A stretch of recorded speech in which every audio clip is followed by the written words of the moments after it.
而家嘅香港食餐飯簡直貴到離譜，求其去間餐館都要大幾十蚊。但係喺呢個寸土寸金、月租幾十萬嘅地方，竟然有人花42塊港幣就可以食到一餐任食自助餐，連食肉都可以食到撐。更誇張嘅係，花13塊錢就可以食到有蛋有肉有飯嘅泰式正餐，16塊錢就可以買到份量十足、塞滿飯盒嘅兩餸飯。今日我哋就嚟扒一扒呢啲神仙小店嘅底褲，睇下呢啲老闆到底係點樣喺香港呢個物價狂潮入邊活落嚟嘅，背後其實全係我哋普通老百姓最現實嘅生存邏輯。喺荃灣、深水埗呢啲老街坊同基層市民住得最多嘅地方，隱藏住幾間神仙小店。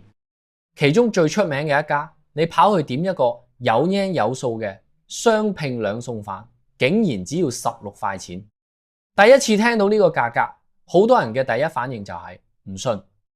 大家都覺得呢個絕對係老闆搞嘅噱頭，或者係為咗短期吸引客人搞嘅虧本買賣。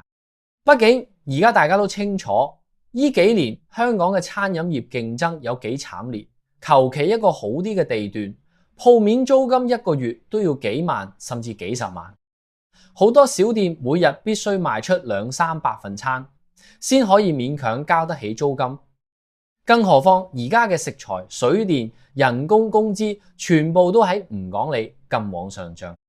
豬肉漲價、青菜漲價，連裝飯嘅塑膠盒都喺漲價。但係呢間小店唔單止真係做到16塊錢一份飯，而且呢個超低價嘅優惠，老闆硬生生維持咗整整3年。呢家店由最初嘅2間小門面，一路開到全香港5家分店。每日下午2點鐘之前，呢個專屬於街坊嘅優惠價就會準時開啟。最重要嘅係呢16塊錢嘅飯菜，絕對唔係隨便弄點爛菜葉子糊弄人，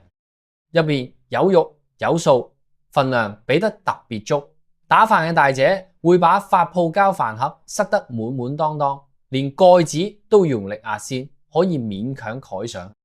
老闆絕唔會因為價格賣得便宜就去偷工減料。更有意思嘅係，好多住喺九龍甚至更遠地方嘅老街坊，寧願花1個多小時嘅時間去搭巴士、坐港鐵，也要專門跨區跑過嚟荃灣或者深水埗買飯。有啲年青人可能唔理解，覺得佢哋咁折騰做乜嘢？呢點車費同排隊嘅時間成本算落嚟，真係值得跑咁遠咩？但對於基層家庭嚟講，呢筆賬佢哋算得比邊個都清楚。喺佢哋家樓下外面隨便買一餐飯，最便宜也要40多米。呢度只要16塊，佢哋大老遠跑過嚟，一次性打包個4-5份帶回家，放進冰箱入邊分幾天食。就算扣掉來回10零米錢嘅車費，一天算落嚟也可以慳下好幾十米錢。如果你覺得16塊錢嘅飯已經好誇張咗，咁接落嚟嘅情況絕對會令你更吃驚啊！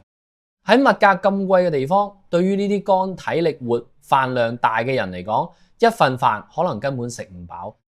咁喺2026年嘅香港，打工人去邊度先可以真正敞開肚皮食肉呢？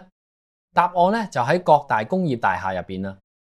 喺觀塘、葵芳呢啲老工業區，有一家開喺工廠大廈入邊嘅潮汕菜館，直接推出咗一個42蚊任食自助餐。呢個價格冇套路，唔收你茶費，也不收你加一服務費，冇任何隱藏嘅雜費，42塊錢就係一口價全包。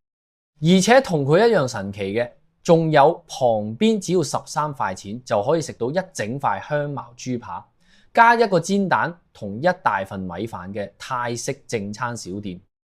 呢啲開喺工廈入邊嘅飯堂，簡直就係打工人嘅天堂。我哋重點說說呢個42塊錢嘅自助餐。呢家店每日中午12點一開門，周邊嘅工廠工人、貨車司機、搬運工，仲有寫字樓嘅文員就會蜂擁而至。店入面嘅長條台擺滿咗幾十種菜品，有乜菜呢？有潮汕特色嘅滷水拼盤啦，有大粒嘅手打牛丸，有炒得油汪汪嘅粉絲啦，有蝦仁炒蛋啦，有清蒸嘅魚，還有大塊嘅五花肉啦，同各種應季嘅炒青菜。除咗呢啲硬菜，店入邊仲免費供應一大鍋老火靚湯，旁邊仲有糖水同各種冰鎮飲料，全部都係隨便攞隨便飲。對於呢啲每日只有不到1個小時午休時間嘅上班族嚟講，呢個自助餐簡直就係佢哋白天最強嘅能量補給站。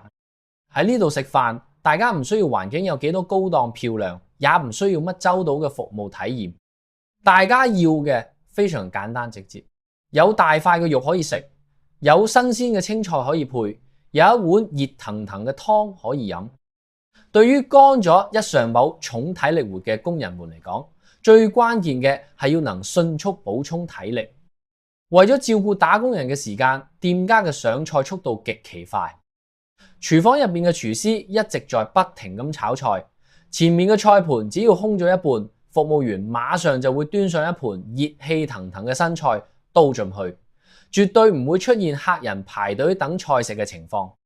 呢種實在、管飽、唔拖泥帶水嘅食飯模式，讓無數香港人在工作壓力極大嘅中午找到咗一頓踏實嘅飽飯。不管你嘅飯量有幾大，不管你一上搬咗幾多貨，喺呢度你都可以毫無壓力咁把肚子填滿。大家都合係端着盤子快速夾菜，大口扒飯，食飽喝足之後擦擦嘴巴，馬上又趕返工廠同寫字樓去繼續幹活。冇人在意盤子好唔好睇，大家只係扶肉煮得夠唔夠爛，飯管唔管夠。呢個就係香港最真實嘅打工生活。睇到呢度，好多街坊肯定會有一個大大嘅疑問。既然香港嘅物價咁高，菜市場嘅菜咁貴，鋪面嘅租金又動唔動就幾十萬，咁呢啲賣13塊、16塊、42塊嘅老闆，難道都係喺做慈善咩？佢哋難道唔虧本咩？喺呢個殘酷嘅餐飲市場入邊，佢哋到底係點樣存活落嚟嘅？其實大家心入邊都明白，餐飲行業嘅本質終究係做生意，唔係開善堂。老闆們都唔傻啦，佢哋能在香港呢種商業競爭極其激烈嘅環境入邊活落嚟，而且仲能開分店，自然有一套極其精明也非常殘酷嘅底層邏輯。呢套生存邏輯嘅核心總結起嚟就係8個字：極致控本，薄利多銷。首先，我哋嚟選說量，無論係16塊錢嘅兩餸飯，定係13塊錢嘅豬扒飯，你算算成本就知道。每一份飯嘅利潤其實少得可憐，可能一份飯除掉所有嘅開支，老闆只能賺個1塊幾毛子，甚至幾毫子。但係只要量足夠大，一切就唔同咗。呢啲店每日都能賣出大幾百甚至上千份飯，龐大嘅流水收入，積少成多，就可以硬生生咁把昂貴嘅鋪租俾分攤掉。為咗做到呢個龐大嘅銷量啊，呢啲小店喺選址嘅時候就非常講究，必須開喺人流量極大、老人家同打工仔特別密集嘅舊區或者工廠區。冇龐大嘅人口基數去幫襯，呢種模式一天都撐唔落去。其次係效率帶嚟嘅極高翻台率同周轉率。你如果去呢啲平價飯堂睇一眼，就會發現嗰度入邊嘅員工幹活速度快得驚人，動作熟練得就似工廠流水線上面嘅機器手臂。廚房入邊有人專門負責開大火拼命炒菜，一煲接一煲。前面咧有人專門負責喺高溫下快速打飯打菜，仲有人專門負責瘋狂打包裝袋收錢搵錢，成個過程一氣呵成，冇任何多餘嘅廢話。顧客亦都係俾咗錢攞咗飯就走，絕唔逗留。呢度冇服務員對你微笑問好，亦冇讓你坐落嚟慢慢聊天享受嘅環境。老闆同員工賺嘅完全係喺呢種極限效率下一分一毫溝出嚟嘅辛苦錢。但係大家要知道，就算老闆嘅算盤打得再精明，呢筆錢賺得也係極其心酸同辛苦嘅。好多呢種平價餐飲店嘅員工，每日凌晨4點鐘，天仲冇亮就要趕到店入邊開始準備一天嘅食材。廚房入邊悶熱得似蒸籠咁樣，10幾台風扇對住吹，亦都無濟於事。員工們喺高溫嘅廚房入邊一待就係10幾個小時，常年面對住刺鼻嘅油煙，衣服一天要濕透好多次。可以話咧，低價套餐完全係老闆同員工們用透支自己身體嘅超額體力勞動，硬生生咁從香港高昂嘅經營成本入邊俾溝出嚟嘅。冇邊個老闆唔想舒舒服服咁賺大錢，但佢哋選擇咗呢條薄利多銷、賺辛苦錢嘅路子，既養活咗自己同員工，也真真切切咁俾街坊鄰里，俾呢啲手頭緊嘅基層市民留咗一條填飽肚子嘅活路。希望呢啲充滿住人情味嘅神仙小店能夠喺呢個艱難嘅市場入邊一直好好咁開落去。歡迎喺下面留言分享你嘅睇法。中意呢條影片嘅話，記得點讚、訂閱並分享俾你嘅朋友。我哋下一集再講，拜拜。